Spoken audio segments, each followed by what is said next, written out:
우리 모든 사람들에게는 조상이 있습니다. 조상이 없는 후손은 없지요. 그래서 우리가 그 조상들을 얘기를 할 때 특별히 자랑스러운 조상에 대해서는 얘기를 합니다. 여러분들에게 조상들 중에 어떤 분들이 자랑스러우십니까? 제가 한번 성씨별로 한번 찾아봤어요. 어떤 분은 누가 자랑스러울까 찾아봤는데 하도 많아서 이씨를 제가 몇 개 찾아봤어요. 이씨성을. 그랬더니 전주 이씨는 뭐 툭하면 뭐라고 나는 왕족인데 그래요. 그 자랑해요. 네, 맞아요. 그 다음에 덕수이씨라 그럽니까? 우리 할아버지는 이순신 장군이라고. 할아버지 치고는 너무 오래됐지 않았어요? 그래도 우리 할아버지는 이순신 장군이라고. 그 진성이 씨는 뭐라면 나를 보면 모르겠냐고. 태계 이항의 그 품위가 느껴지지 않냐고. 우리 조상님이 그런 분이라고. 이렇게 자랑하는 분들이 많습니다. 왜 그래 자랑할까요?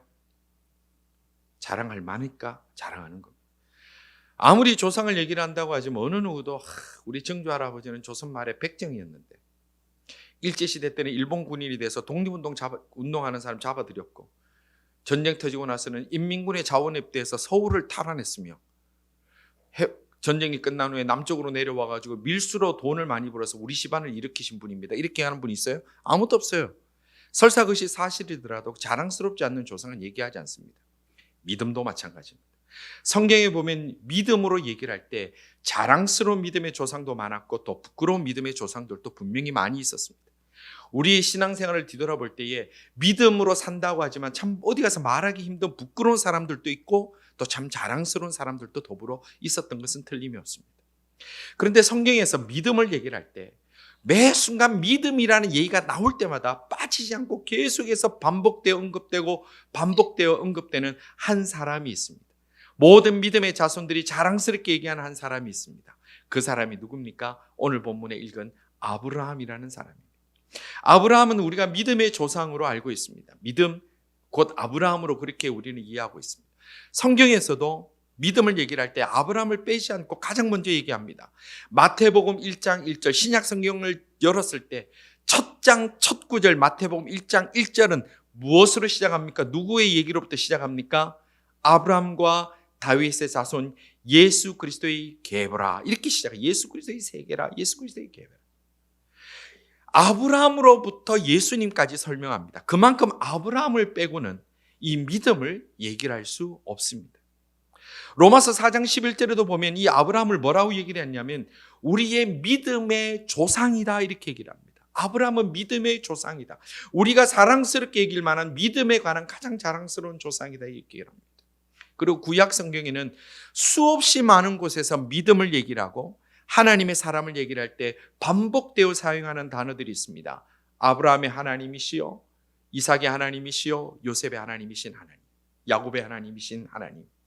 계속해서 하나님을 얘기를 하고 믿음을 얘기를 할 때 이 아브라함을 빠뜨리고 지나갈 수 없는 것이 아브라함이라는 그 믿음의 조상입니다. 왜 이렇게 믿음을 얘기를 할 때마다 아브라함을 얘기를 할까요? 왜 그럴까요? 자랑할 만하기 때문에 그렇습니다. 그러면 이 아브라함이라는 사람이 도대체 어떤 믿음 생활을 했기 때문에 성경에서 신약과 구약과 믿음의 대대로 믿음을 얘기를 할 때마다 이 아브라함을 빠뜨리지 않고 아브라함을 얘기를 할까? 도대체 어떻게 살았을까?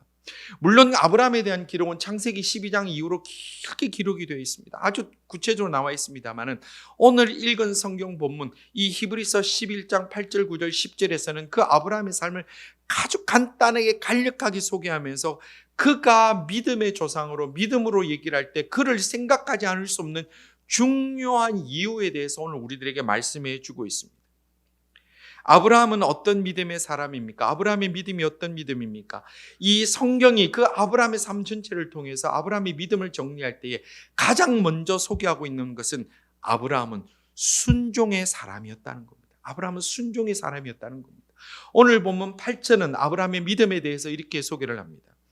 믿음으로 아브라함은 부르심을 받았을 때에 순종하여 장래 유업으로 받을 땅에 나아갈새 갈 바를 알지 못하고 나아갔으며 이렇게 말씀합니다. 아브라함이 왜 믿음의 사람일까? 아브라함을 왜 믿음의 조상이라고 얘기를 할까? 믿음이라고 얘기를 하면 왜 아브라함을 빠뜨리지 못할까?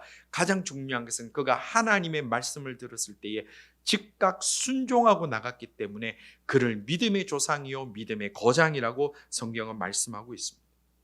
우리가 창세기 12장부터 아브라함에 대한 기록이 쭉 나오는데 창세기 12장 1절 아브라함이 등장하는 그 창세기 12장 1절은 이렇게 시작합니다.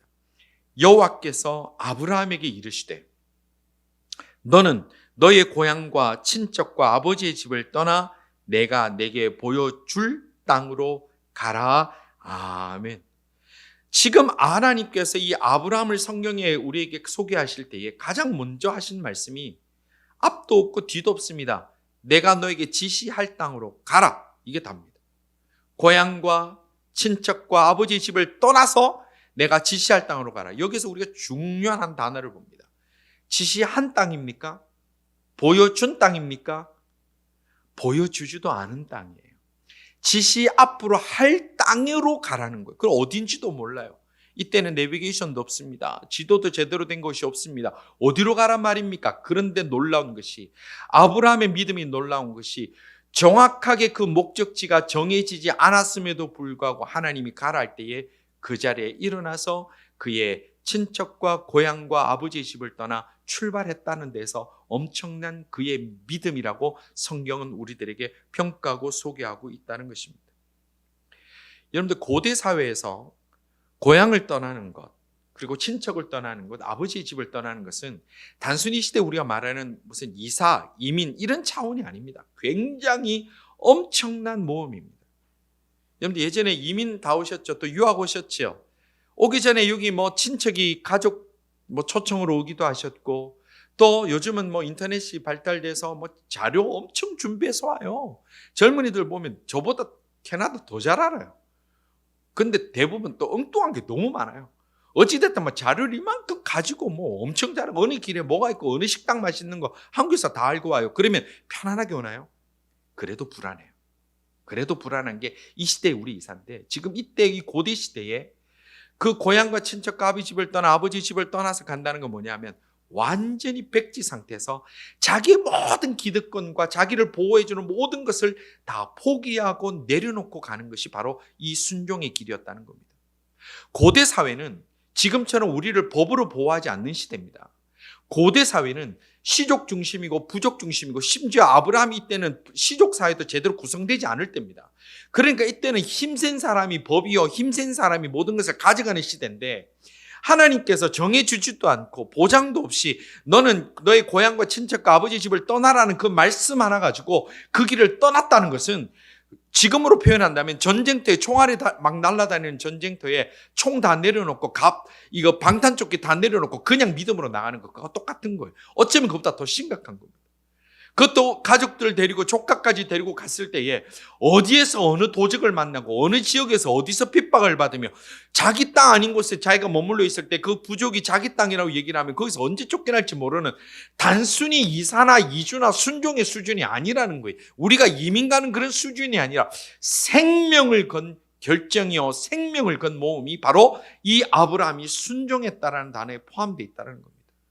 우리가 그냥 이사 갔겠지, 뭐 지역을 옮겼겠지 그런 수준이 아닙니다. 또 하나가 있습니다.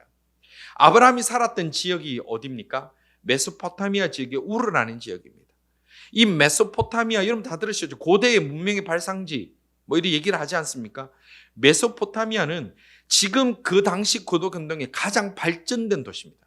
지금으로 말하면 뉴욕에 살고 있었어요. 토론토에 살고 있었어요. 그런데 어느 날 하나님께서 다짜고짜 너 떠나 라고 얘기를 했을 때 유콘주 저 사람도 없는데 거기 간다는 거예요. 여러분들 그게 쉽습니까? 도매산골 시골에 사는 사람은 거기가 힘드니까 누가 가라고 하지 않아도 가요.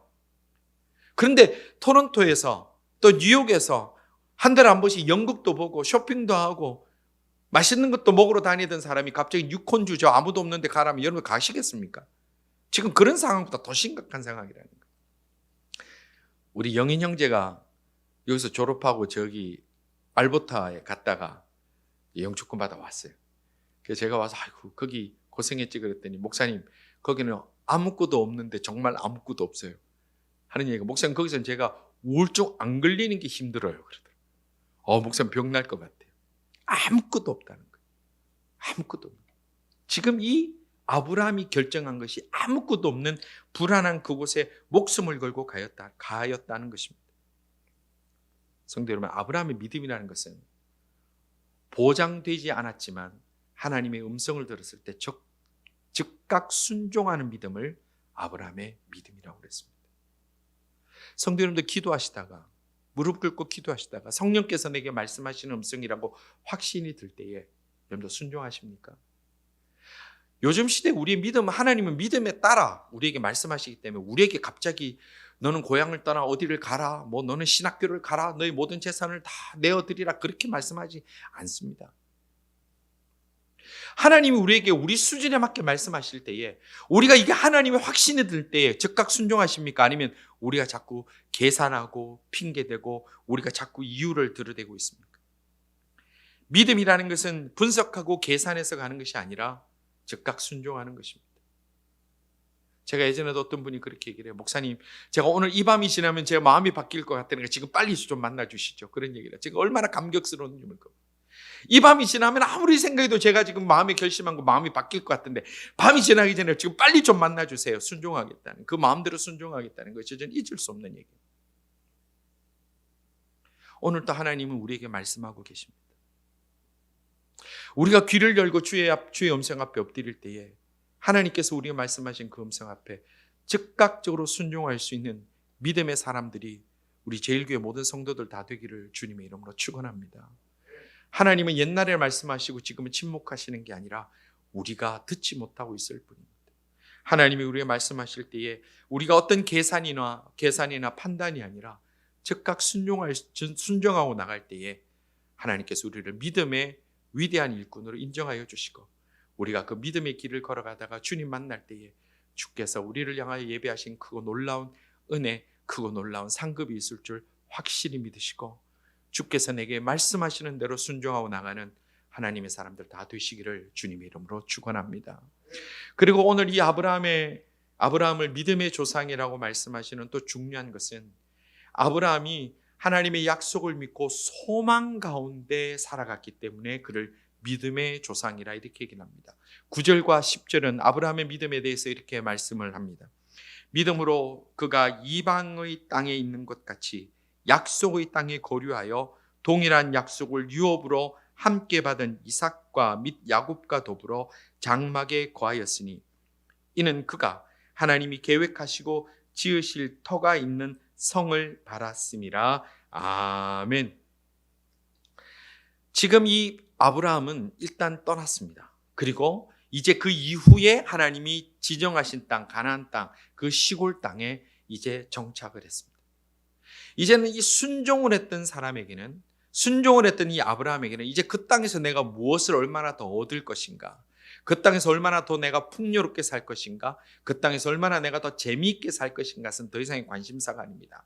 하나님의 말씀에 순종한 사람의 가장 큰 관심사는 내가 하나님과 더불어 함께 있을 수 있느냐, 하나님의 음성이 지속적으로 내게 들리느냐 들리지 않느냐가 가장 중요한 것이었습니다.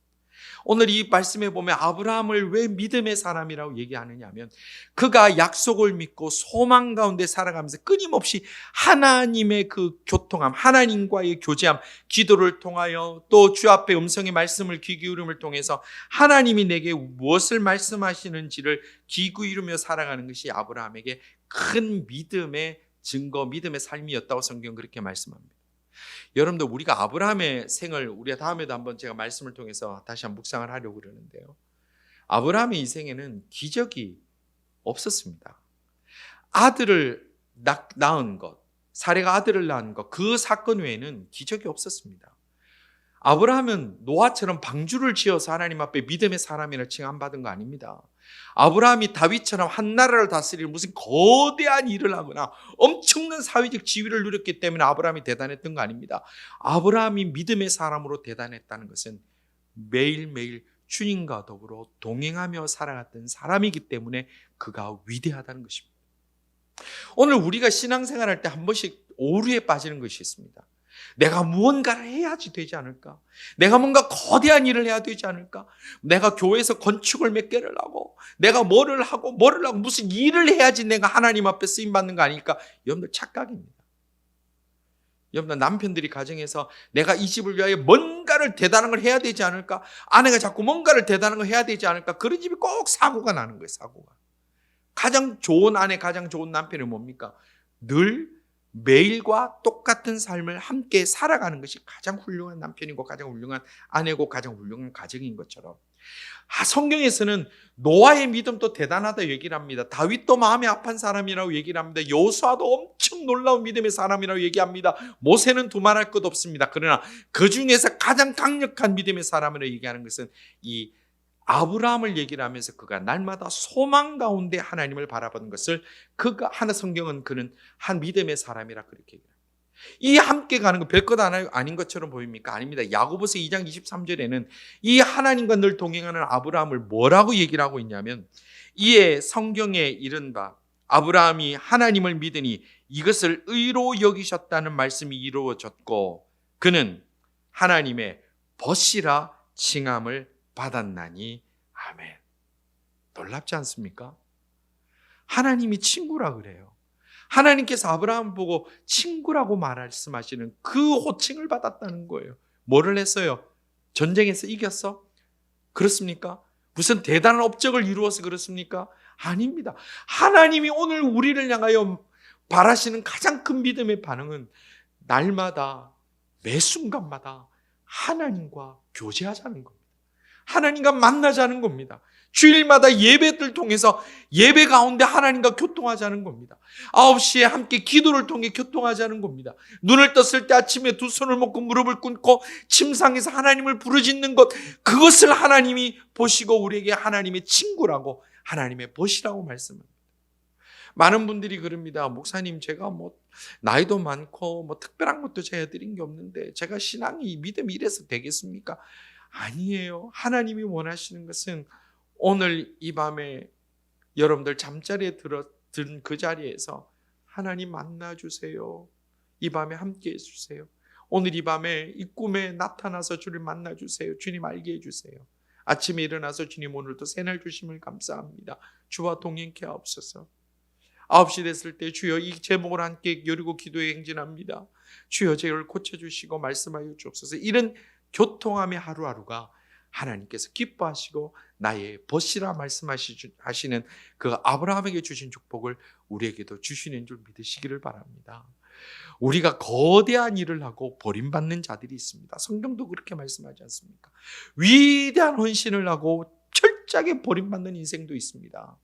하나님이 우리에게 부르신 것은 우리와 날마다 순간마다 걸음마다 만나기를 원하시는 것.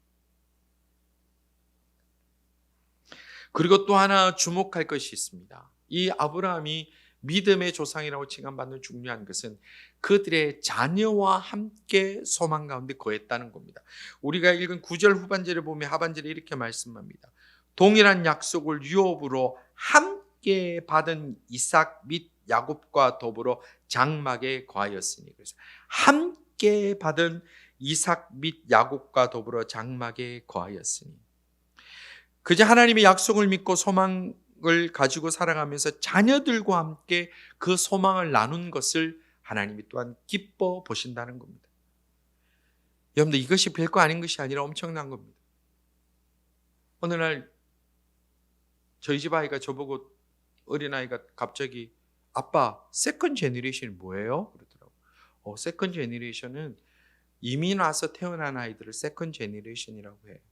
그럼 아빠, 나 세컨 제너레이션이네. 너 세컨 제너레이션이야. 이건 일반적인 대우입니다. 근데 그 다음 말이 저를 엄청나게 놀라게 만들었습니다. 그러면 아빠는 퍼스트 제너레이션이네. 예. 제가 그 얘기를 듣고 나서 너무 깊은 고민에 빠지게 돼요. 저뿐만 아니라 우리는 퍼스트 제너레이션입니다. 우리의 대부분은 1세대들입니다. 그렇다는 것은 무엇을 얘기를 하냐면, 내가 어떻게 믿음 생활을 하느냐에 따라서 나의 세컨 제너레이션, 나의 자녀와 나의 자녀의 자녀들이 어떤 삶을 살아가게 될 것인가에 대한 그 그림을 보여주는 사람들이 퍼스트 제너레이션이라는 것. 얼마나 두려운 일입니까? 얼마나 중요한 일입니까? 얼마나 무서운 일입니까? 내가 하나님 앞에 믿음으로 바로 살지 못하고 소망 가운데 살지 못하면 세컨 제너레이션, 서드 제너레이션은 무엇을 보고 살아가야 됩니까? 어디를 따라가야 됩니까? 내가 믿음의 가정으로 헌신되지 않으면 퍼스트 제너레이션이 믿음의 가정으로 그 장막에서 꿈을 함께 소유한 그 이삭과 그 야곱과 더불어 거기에 거하지 않으면 나중에 우리의 자녀들은 어디에 거해야 됩니까? 어디로 가야 됩니까? 이것은 무서운 이야기입니다. 두렵고 떨리는 이야기입니다. 성도 여러분, 우리 대부분은 퍼스트 제너레이션입니다. 1세대들입니다. 아브라함만 믿음의 조상이 될 수 있는 것은 아닙니다. 성도 여러분, 오늘 우리도 믿음의 조상이 될 수 있는 퍼스트 제너레이션의 그 자리를 우리는 가지고 있습니다. 우리에게도 기회가 있습니다. 우리도 믿음의 조상이 될 수가 있습니다. 이민 땅에 왔던 첫 세대가 될 수 있습니다. 믿음으로 살다가 간 자손들이 보기만 하여도, 기억만 하여도 나중에 우리의 자손들이 하나님 오시기 전까지 우리의 이름을 기억하고 이 땅에 이민 왔던 우리의 1세대들의 우리의 모습을 기억할 때에 함께 믿음으로 기억할 수 있는 믿음의 조상이 될 수 있는 기회를 받은 사람들입니다. 이 기회를 그냥 놓치시겠습니까? 나중에 우리의 자녀들이 3세가 4세가 5세가 됐을 때 우리 어떻게 이민 왔지 얘기할 때는 꼭 우리의 이름이 등장하게 되어 있습니다. 주님 오시기 전까지 우리의 이름이 꼭 등장하게 되어 있습니다. 이민 왔던 그 우리의 아버지, 그 할머니 이름이 꼭 등장하게 되어 있습니다. 그때 우리가 어떤 사람으로 기억되기를 원하십니까? 이것은 우리가 1세대가 되었다는 것은 우리에게 기회가 될 수도 있고 또한 두렵고 두려운 이유가 제목도 될 수가 있습니다.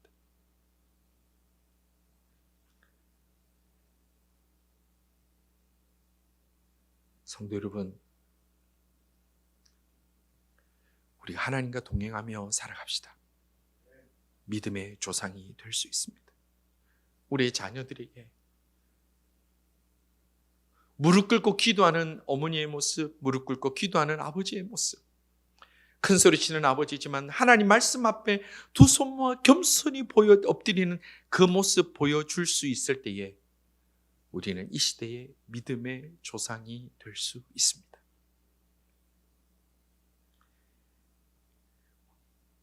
이 안에 우리의 믿음이 크게 업그레이드 되기 원합니다. 찬송가 449장의 가사처럼 예수님 따라갑시다. 복음 순종합시다. 그러면 우리의 행할 길 환하게 비춰주십니다. 의지하고 순종하는 길은 즐겁고 복된 길임을 믿습니다.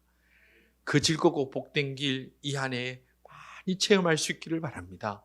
눈물이 많고 배신이 많고 찌름이 많고 비난이 많은 이 시대에 말씀 순종하고 주님 따라감으로 그 길이 복된 길, 환하고 밝은 길이 되어서 우리가 그 길을 비춰 나갈 때에 우리의 자손들이, 우리의 다음 세대들이 그 길을 보고 따라옴으로 인하여 새로운 이 시대의 믿음의 조상이 다 될 수 있는 그런 하나님의 사람들, 우리 제일교회 동력자 되신 여러분들, 주의 백성들 다 될 수 있기를 주님의 이름으로 축원합니다.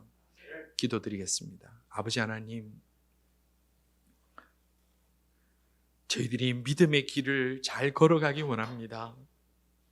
세상에 소망을 두고 세상에 승부를 걸려고 해보아도 다 내려놓고 떠나야 되는 것이 이 땅인데 영원한 나라 하나님 앞에 설 그날을 바라보며 오늘 이 새로운 이민 땅에서 아브라함처럼 믿음의 조상이 될 수 있는 하나님의 사람들 다 되도록 저희들에게 은혜 위에 은혜 더하여 주시옵소서.